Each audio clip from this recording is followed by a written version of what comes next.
Mari kita mengakui iman kita, Yesus adalah Kristus, anak Allah yang hidup.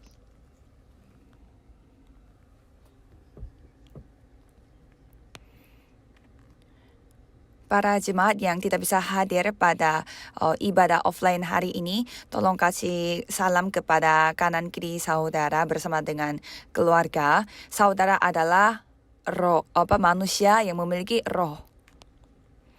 Saya akan memberi firman dengan judul Seorang yang dipimpin oleh Roh Kudus. Kalau kita melihat kitab Yohanes pasal 14, di sana kita bisa melihat murid-murid Yesus sedang jatuh dalam rasa gelisah yang sangat besar.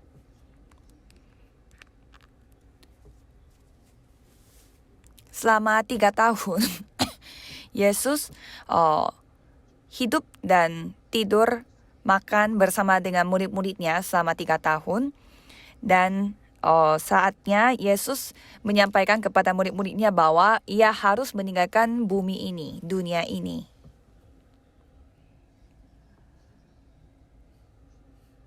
Oleh karena itu, murid-murid yang selama ini hidup hanya melihat Yesus, mereka membuang segala macam hanya untuk mengikuti Yesus. Mereka jadinya takut dan gelisah karena Yesus mengatakan ia akan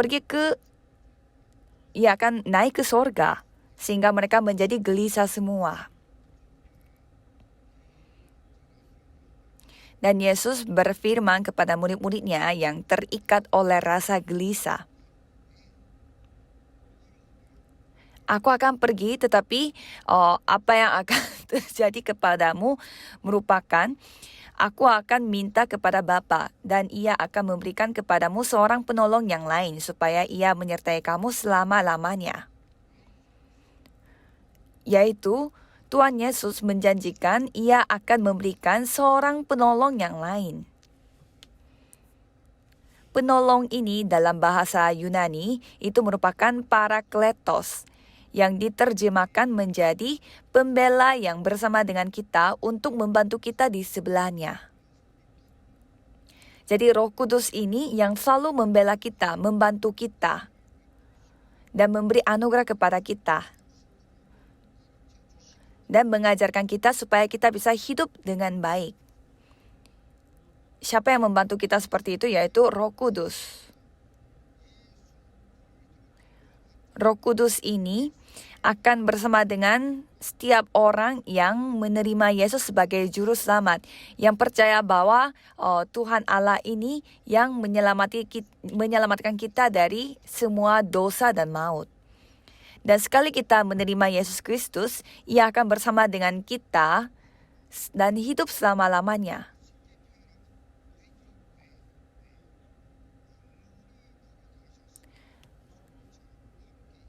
Jadi lebih gampang untuk mendeskripsikan, Roh Kudus akan masuk ke dalam otak kita, akan bersama dengan kita, dan hidup selama-lamanya.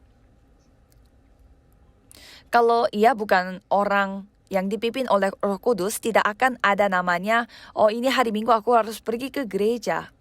Ya mungkin bisa awal-awalnya mereka datang dengan motif tersendiri, tetapi tidak ada hati yang mau beribadah. Hanya orang yang diperbaharui, hanya orang yang sudah diselamatkan saja yang memiliki hati seperti itu.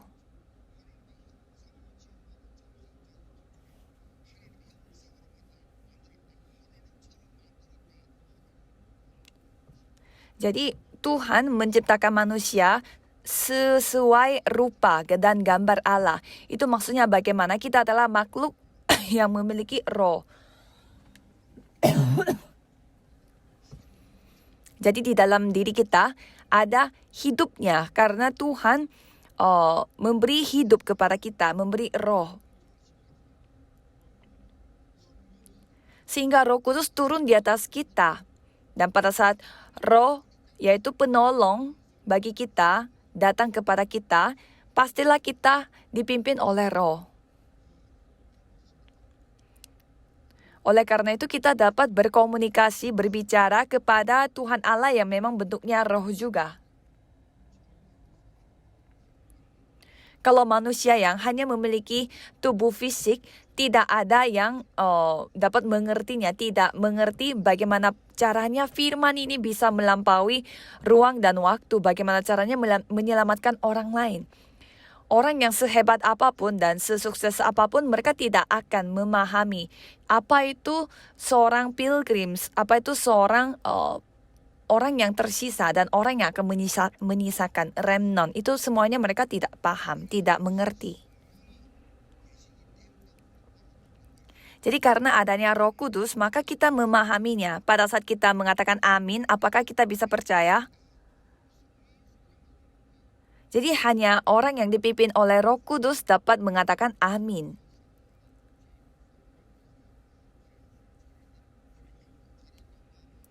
Dan pada saat kita hidup di dunia ini, pastilah ada masalah datang dan ada membuat yang kita gelisah dan juga takut dan khawatir.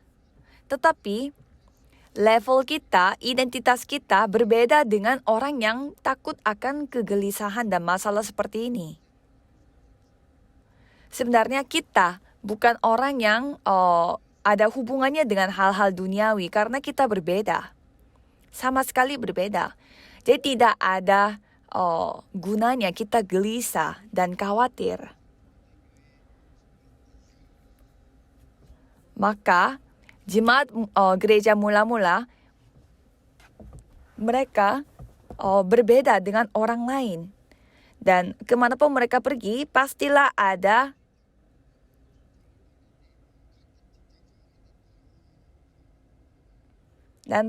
mereka ada harum Kristus. Jadi berbeda dengan orang lain. Jadi walaupun teman dekat, tetapi rasanya terasa berbeda dengan orang-orang duniawi. Jadi pada saat masalah datang, bukannya kita berpikir, jadi ini hidup aku sekarang lagi ada masalah, lagi pusing. Tetapi mereka malah menanti-nantikan bagaimana caranya Tuhan akan memimpin kehidupannya dia. Jadi contohnya, ada orang yang kena penyakit, kena kanker, atau mengalami kegagalan. Kalau saya mendengarkan kabar tentang itu, saya berdoa, Tuhan tolong berkatilah mereka supaya pada saat mereka menghadapi masalah seperti ini, mereka malah lebih berdoa, lebih fokus kepada Tuhan, dan hingga masalah tersebut menjadi alat untuk memuliakan nama Tuhan. Supaya itu bisa menjadi karya hidup dan kesaksian hidup yang mereka bisa bicarakan seumur hidup. Jadi janganlah saudara mengeluarkan kekhawatiran dan kegelisahan dari mulut saudara.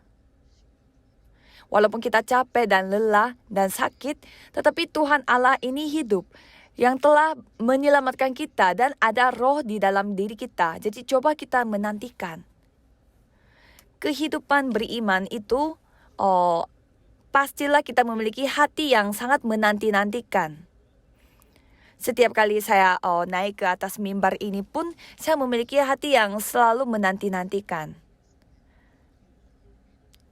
Saya sangat menantikan bagaimana jemaat gereja Yewon, mereka mendengarkan firman Tuhan setiap minggu dan mereka dapat mengaplikasikan kehidupan mereka sehari-hari. Kadang saya suka berolahraga bersama dengan para penatua gereja kita. Dan pada saat kita olahraga kan ada waktu beristirahat.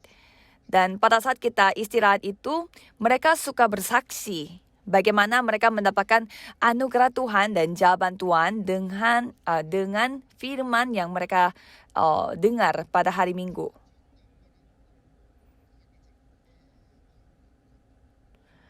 Dan pada saat saya mendengarkan kesaksian mereka, wajah mereka itu penuh dengan senyuman dan mereka itu kelihatannya senang sekali seperti anak kecil yang bersenang hati. Dan saya sendiri yang dipakai oleh Tuhan untuk menyampaikan khotbah kepada mereka, saya juga merasa sangat senang dan sukacita. Dan ini disebut efek sinergi rohani.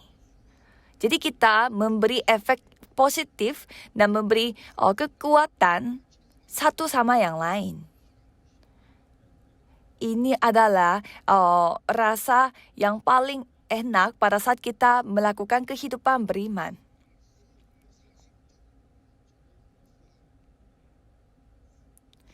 Jadi saya berdoa supaya jemaat gereja Yewon saling memberi kekuatan satu dengan yang lain, sehingga firman yang saudara dapatkan itu dapat mengaplikasikan kehidupan saudara sehari-hari. Rasul Paulus berkhotbah kepada kita bahwa kita harus dipimpin oleh Roh Kudus. Ini adalah kehidupan Alkitabiah yang paling tepat. Jadi apa yang dikatakan oleh Rasul Paulus, hiduplah oleh roh.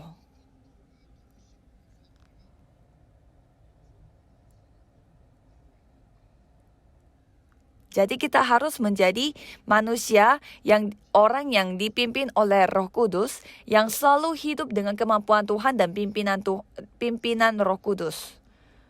Jika seperti demikian, tidak ada yang namanya kegagalan.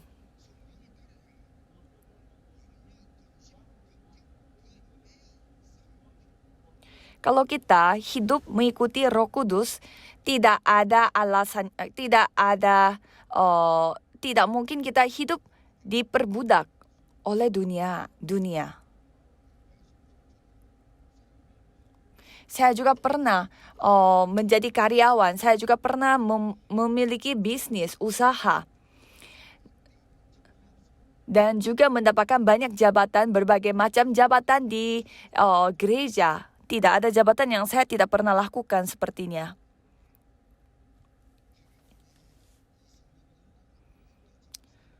Tetapi sejak kapan saya merasa Tuhan ini benar-benar memimpin saya secara konkret dan secara nyata pada saat saya bisa melakukan 3 hari ini, yaitu firman hari ini, doa hari ini, dan penginjilan hari ini. Dan itu tahun 1979. Sejak saat itu sampai saat ini. Setiap hari. Tidak ada alasan saya tuh jatuh dalam rasa gelisah dan rasa khawatir.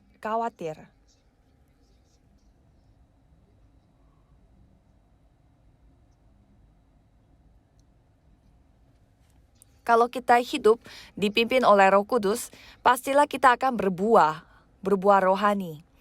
Sehingga kita dapat memberi pengaruh rohani juga secara natural.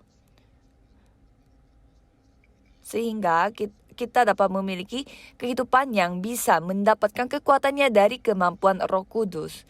Itu baru disebut orang Kristus. Inilah hak khusus yang kita miliki.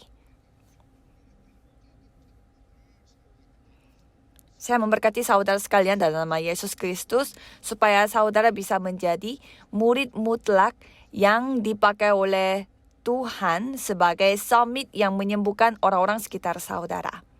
Subjudul pertama adalah kehidupan yang dipenuhi Roh Kudus. Ayat 16 dan 17 mengatakan, maksudku ialah hiduplah oleh roh, maka kamu tidak akan menuruti keinginan daging. Sebab keinginan daging berlawanan dengan keinginan roh, dan keinginan roh berlawanan dengan keinginan daging. Karena keduanya bertentangan, sehingga kamu setiap kali tidak melakukan apa yang kamu kehendaki.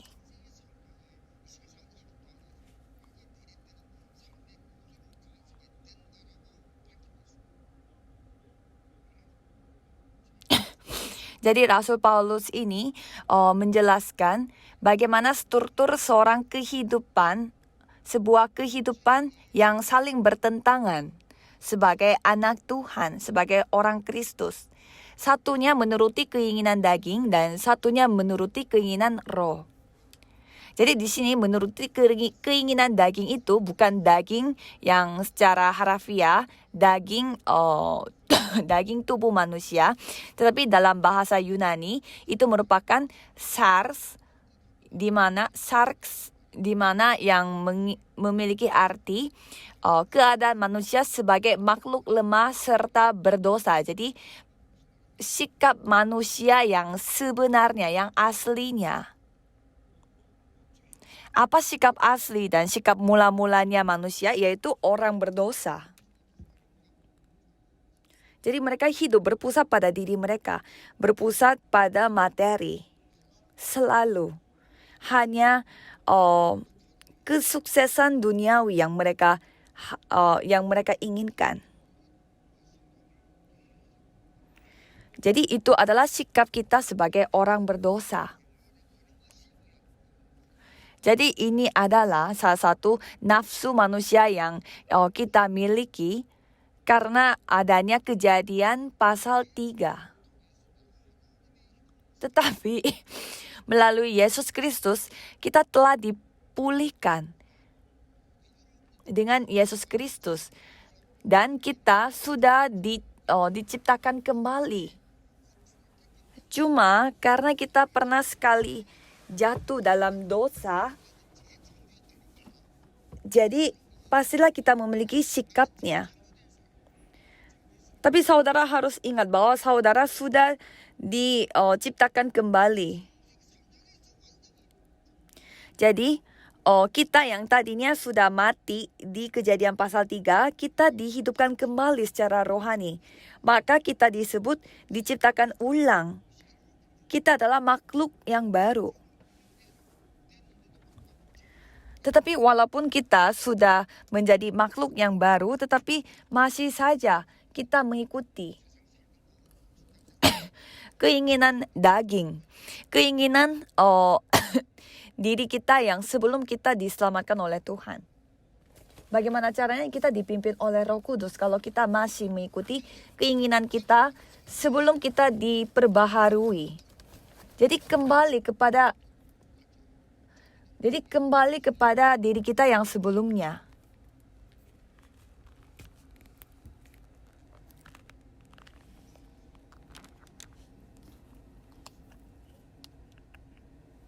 Jadi orang yang mengikuti keinginan daging tidak bisa mengikuti keinginan roh.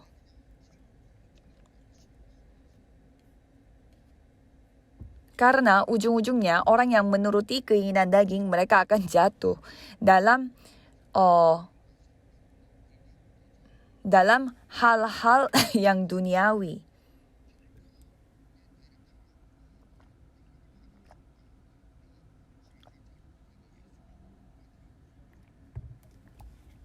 Tapi ini tidak ada hubungannya dengan keselamatan kita.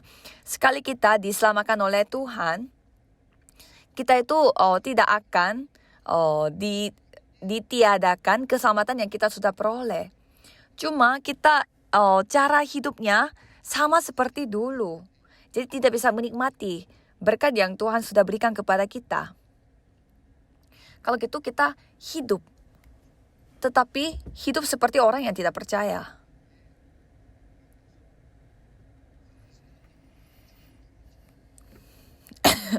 Jadi setelah kita dipanggil oleh Tuhan, ya pastilah kita akan pergi ke kerajaan sorga. Tetapi kita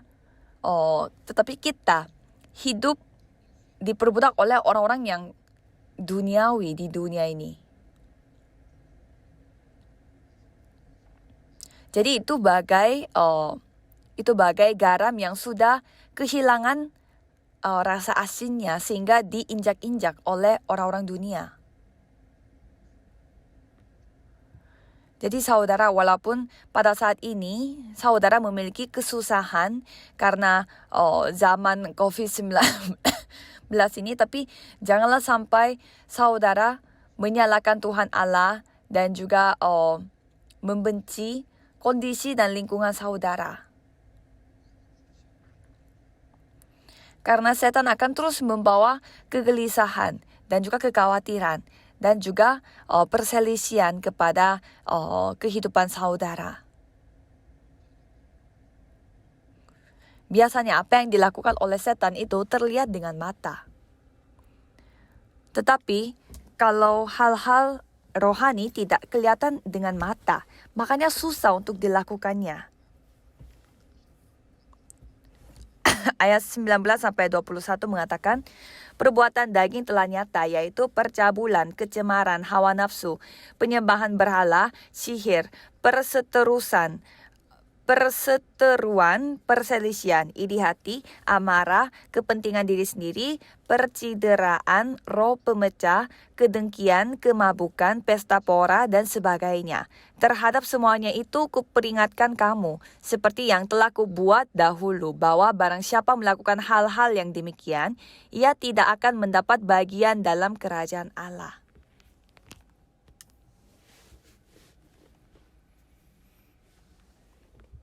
Jadi orang-orang yang menuruti keinginan daging bukannya menghancurkan diri mereka, tetapi dapat menghancurkan rumah tangga, gereja, dan juga semua persatuan. Maka bertentangan dengan kehendak Tuhan Allah. Itu memang strategi setan. Tapi bagaimana caranya kita bisa melampaui segala hal ini?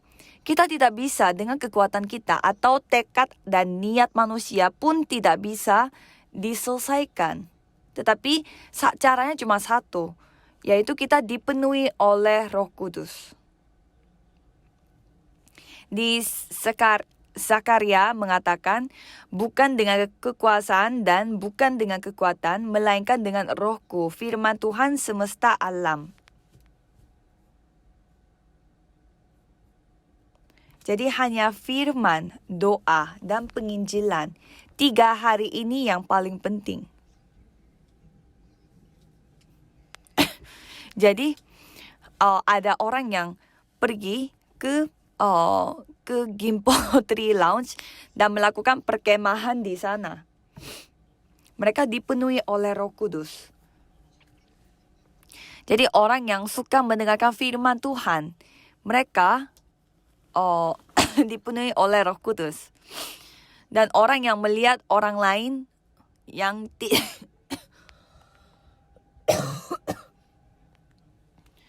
orang yang tidak memiliki keselamatan, pasti mereka memiliki hati yang mau menginjil. Jadi maksudnya bagaimana? Apapun yang kita lakukan, apapun yang kita lihat, pastilah kita bisa menafsirkan secara rohani kalau kita adalah orang yang dipimpin oleh Roh Kudus. Jadi kita menghancurkan semua kerangka lama kita. Dan hanya Yesus Kristus, hanya kerajaan Tuhan Allah, dan hanya kepenuhan Roh Kudus. Dan kita mengubah kerangka kita yang lama dengan kerangka kita yang baru dengan 3 hari ini. Apa kata yang terbaik yang Tuhan kasih kepada kita, dan apa berkat terbesar, yaitu Kristus. Kalau kita menikmati Kristus secara nyata, kita dapat menerima kemampuan. Maka kita tidak akan mengikuti keinginan daging. Jadi kita tinggal mengakuinya saja kalau itu sudah selesai. Apakah benar Yesus adalah Kristus? Kalau orang yang mengatakan, katanya Yesus itu Kristus, katanya itu menjadi jawaban. Itu bukan berarti dia sudah mendapatkan keselamatan. Harus alaminya sendiri bahwa Yesus adalah Kristus. Jadi kita bisa melihatnya dari cara dia lakukan.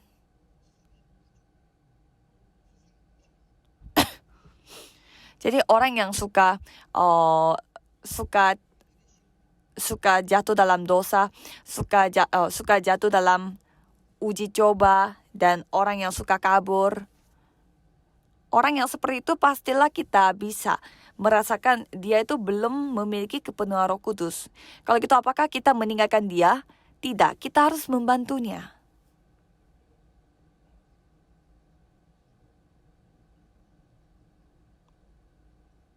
Khususnya pada saat kita berdoa,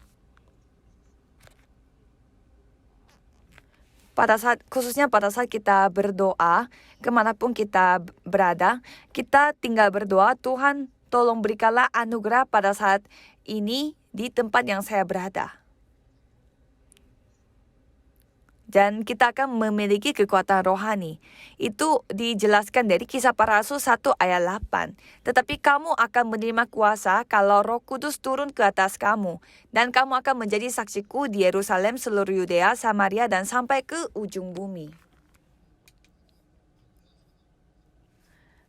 Jadi kalau misalkan Roh Kudus yang berkarya, kita bisa melakukan segalanya, tetapi tanpa Roh Kudus kita tidak bisa melakukan apa-apa.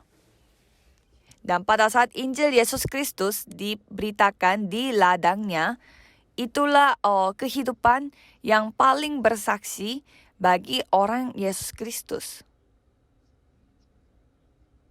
Kalau orang itu dipenuhi oleh Roh Kudus, tidak merasa capek dan tidak tersinggung dan tidak kesal dan tidak menyesal.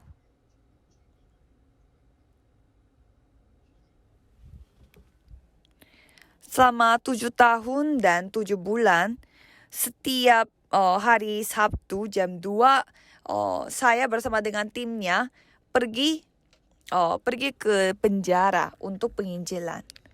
Coba saudara bayangkan kalau hari Sabtu setiap siangnya itu pastinya kita kadang merasa capek dan lelah. Dan di tempat pelayanannya itu tidak ada kursi, jadi kita harus berdiri selama 3 jam.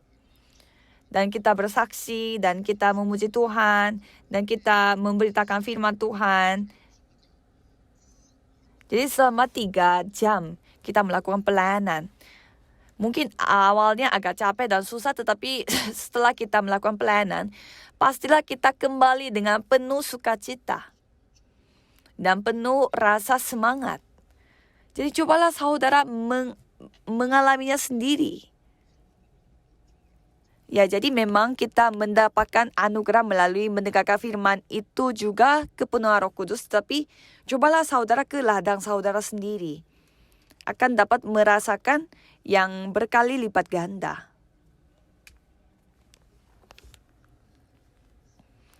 Kalau kita melihat Kisah Para Rasul 4 ayat 8, Petrus itu katanya dipenuhi oleh Roh Kudus. Petrus yang dulu mereka itu ketakutan karena seorang hamba perempuan yang masih kecil itu dia yang memberitakan kepada orang-orang lain bahwa dia adalah Petrus. Tetapi Petrus sudah berubah setelah dia mendapatkan kekuatan dari kepenuhan Roh Kudus. Ia dapat berani dan juga sangat teguh menyampaikan firman Tuhan walau di mahkamah agama. Jadi pada saat jemaat mula-mula mereka mengalami pengalaman rohani itu, mereka tidak takut akan apapun.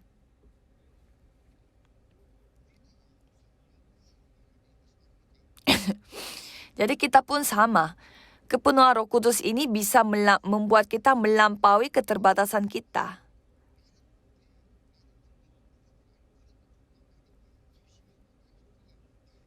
Jadi mengapa kita terus berpikir, aku ini tidak berdaya, tidak bisa melakukan apa-apa, dan tidak berguna. Tetapi kalau sekali kepenuhan Roh Kudus turun di atas kita, kita dapat melakukan segalanya.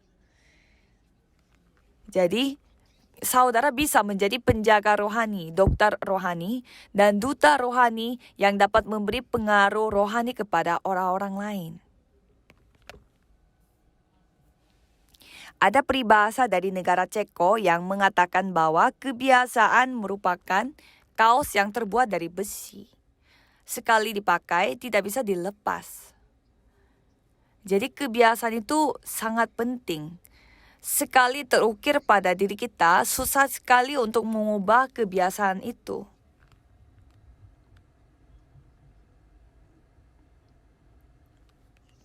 Jadi susah sekali untuk mengubah kebiasaan kita yang lama. Tetapi bagaimana cara untuk mengubahnya? Yaitu mendapatkan kemampuan dari Roh Kudus yang ada di dalam diri kita. Jadi kita bisa memiliki kebiasaan rohani. Saya memberkati saudara sekalian supaya saudara bisa hidup sebagai orang yang dipimpin oleh Roh Kudus dengan firman Tuhan yang sudah berukir dan berakar dan menjadi natur di dalam diri saudara. Subjudul kedua adalah kehidupan yang berbuah Roh Kudus. Ayat 22 dan 23 mengatakan, tetapi buah roh ialah kasih, sukacita, damai sejahtera, kesabaran, kemurahan, kebaikan, kesetiaan, kelemah lembutan, penguasaan diri. Tidak ada hukum yang menentang hal-hal itu. Rasul Paulus menceritakan 9 buah roh yang dapat dinyatakan dari orang yang dipimpin oleh Roh Kudus. Seorang tokoh Kristen asal Inggris, pengkhotbah dan juga penginjil dan juga penulis yang bernama John Robert Walmsley Scott menceritakan 9 buah roh ini dapat dibagi menjadi 2. Yang pertamanya adalah buah yang harus berbuah dari hubungan kita dengan Tuhan, yaitu kasih dan sejahtera. Jadi kasih ini bukan kasih biasa, tetapi kasih terhadap Tuhan Allah. Karena kita memiliki kasih Tuhan Allah, maka kita bisa mengasihi orang lain. Dan kalau sukacita, bukannya sukacita biasa, tetapi sukacita karena Tuhan Allah. Jadi hanya karena Tuhan Allah, jadi kita dapat bersukacita. Tuhan, kenapa Tuhan begitu mengasihi saya? Karena adanya kasih Tuhan yang luar biasa itu, saya jadi dikuatkan. Jadi seperti firman mengatakan, sebab sukacita karena Tuhan itulah perlindunganmu.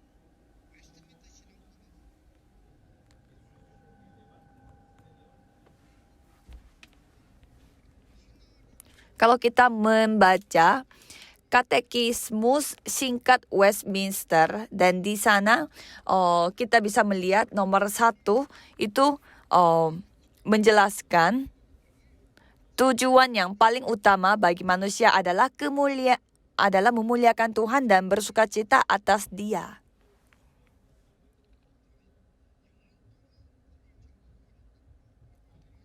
Kalau begitu, kita bersukacita selama-lamanya karena Tuhan Allah. Dan bersukacita oleh Allah itu maksudnya bagaimana? Itu jawabannya ada di nomor 2. Yaitu ada peraturan satu-satunya supaya kita bisa bersukacita dan memuliakan nama Tuhan. Caranya, dan itu tercatat di Perjanjian Lama dan juga Perjanjian Baru. Jadi kita bersukacita karena firman kita bersukacita karena Tuhan itu maksudnya kita bersukacita karena firman Tuhan.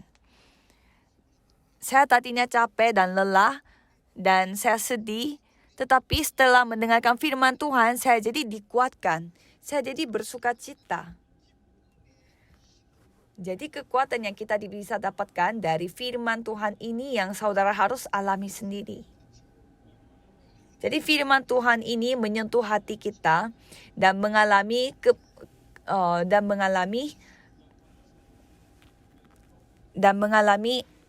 bagaimana Tuhan memimpin hidup kita.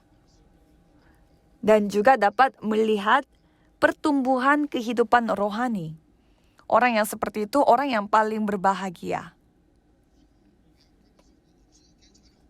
Jadi tidak apa walaupun tidak memiliki apa-apa. Tidak apa-apa walaupun ada masalah. Jadi aku bersukacita karena ada Roh Tuhan.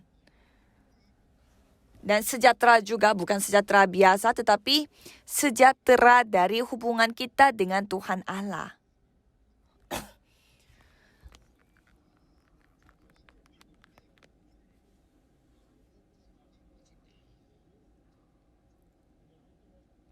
Jadi Tuhan Allah membebaskan kita dari semua maut dan dosa. Jadi tadinya kita tidak layak untuk memanggil Tuhan Allah sebagai Bapa kita, tetapi kita bisa memanggil Tuhan Allah pakai Bapa kita sebagai anaknya. Jadi jiwa kita selalu sejahtera, seperti pujian yang mengatakan, jiwaku selalu sejahtera. Jadi jangan sampai sejahtera kita ini direbut oleh yang lain. Jangan sampai sejahtera itu kita direbut oleh rasa gelisah dan rasa takut. Kita harus dapat melindunginya.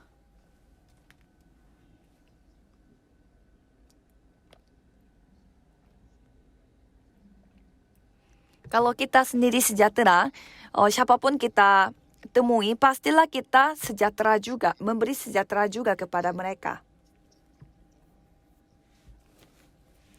Dan pada saat itu, kita dapat memberi pengaruh secara langsung dan secara tidak langsung. Jadi saya mendengarkan banyak jemaat baru yang datang ke gereja Yewon karena mereka melihat temannya mereka dan kenalannya mereka itu berubah sejak bergereja di Yewon. Dan pastilah saudara ketahui bahwa keluarga itu yang paling susah untuk menginjil.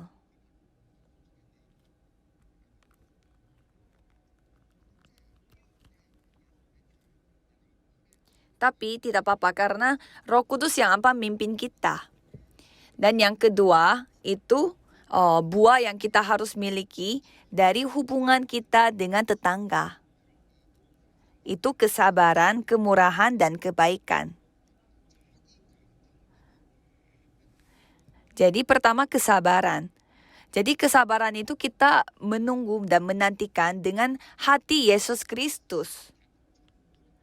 Jadi saudara pasti sering mendengarkan, aku tuh ngomong jujur kepada kamu. Tapi orang yang seperti itu, dia menyampaikan pendapat subjektifnya dia. Jadi itu bukan suatu hal yang saudara anggap sebagai fakta.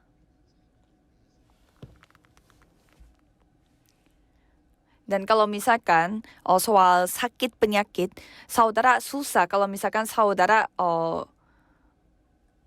terus sabar untuk menahan rasa sakitnya. Tetapi jangan sampai saudara itu tidak sabar terhadap orang-orang. Apalagi saya orangnya tidak sabaran sama sekali. Tapi saya sebagai pendeta dan saya melihat hubungan orang lain yang ada hubungannya dengan penyelamatan jiwa. Kalau gitu saya harus menunggu sampai orang itu sadar sendiri. Mengapa? Karena kita harus menyelamatkan jiwa.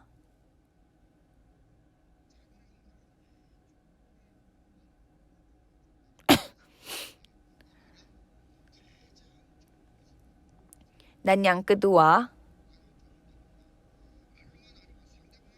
itu adalah kemurahan. Kemurahan ini katanya keluar dari kebiasaan orang-orang pada zaman itu memberi minuman anggur yang paling bagus yang sudah berumur.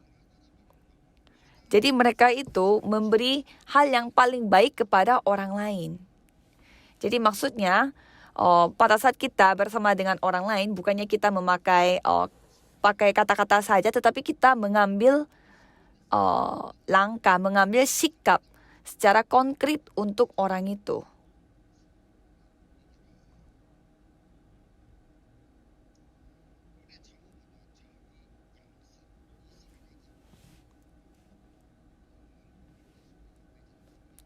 Khususnya ada juga yang namanya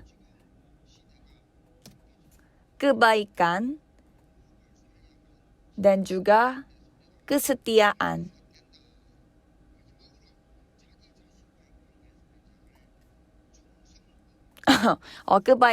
Jadi kesabaran, kemurahan, dan kebaikan ini adalah buah rohani, buah Roh Kudus yang kita harus miliki untuk penyelamatan jiwa orang-orang di dunia ini. Dan yang terakhir, kita harus memiliki buah yang kita harus berbuah dalam hubungan diri kita sendiri, yaitu kesetiaan dan juga kelemah lembutan dan penguasaan diri. Jadi kita harus menjadi setia sebagai pekerja yang tidak pernah yang selalu bertanggung jawab atas kerja yang Tuhan titipkan kepada kita. Dan soal kelemah lembutan itu kita dapat mengontrol diri kita. Jadi kita dapat mengatur hati kita dan perasaan kita dan emosi kita dengan benar, dengan baik. Dan penguasaan diri, ya kita memang harus bisa mengontrol diri kita. Jadi pada saat kita memiliki 9 unsur ini, kita disebut sebagai orang yang dipimpin oleh Roh Kudus. Apakah saudara bertanya, apakah saya bisa menjadi orang yang seperti itu? Kalau dengan sikap asli kita sebagai manusia, susah dan tidak bisa kita berbuat seperti demikian. Tetapi Roh Kudus yang ada di dalam diri kita, yang hidup di dalam diri kita akan memampukannya. Makanya disebut buah yang terbuat dari Roh Kudus. Jadi setiap kali kita melihat orang lain yang bersalah atau kurang, jangan kita menilai orang lain, tetapi cobalah kita lihat diri kita sendiri. Kita sendiri orang berdosa yang lebih parah daripada orang yang kita jelek-jelekan. Jadi kita harus berdoa kepada Tuhan Allah.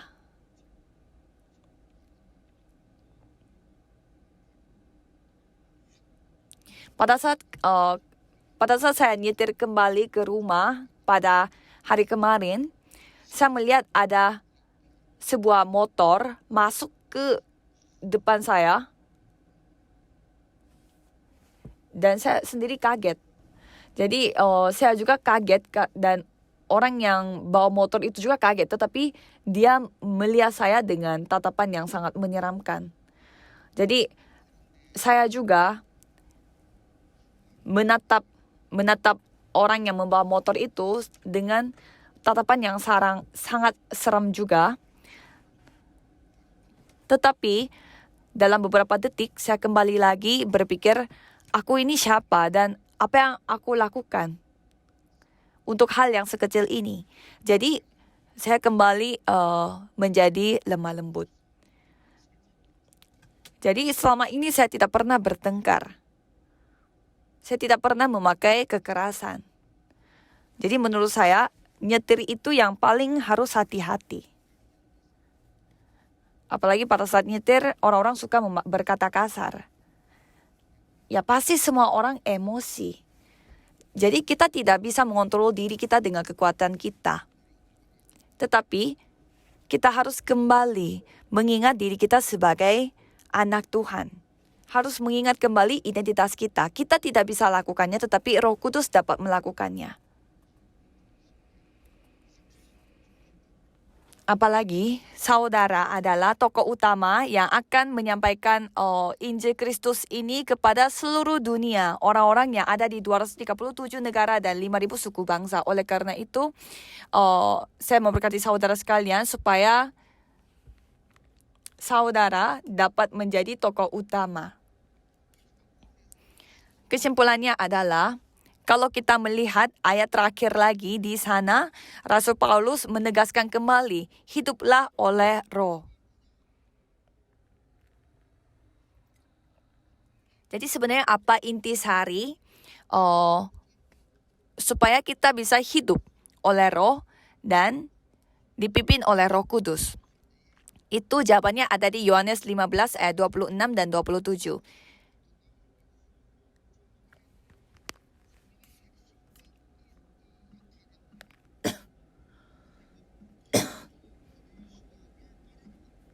Di Yohanes 15 ayat 26 dan 27 mengatakan, jikalau penghibur yang akan kuutus dari Bapa datang, yaitu Roh kebenaran yang keluar dari Bapa, ia akan bersaksi tentang aku. Tetapi kamu juga harus bersaksi, karena kamu dari semula bersama-sama dengan aku.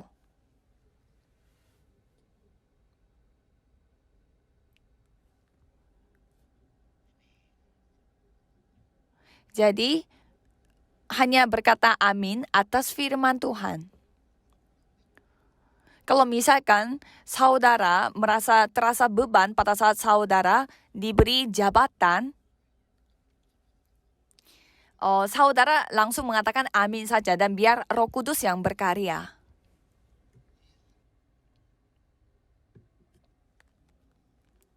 Jadi oleh karena itu, jadi bukannya kita menuruti keinginan daging, tetapi marilah kita hanya mengikuti keinginan roh.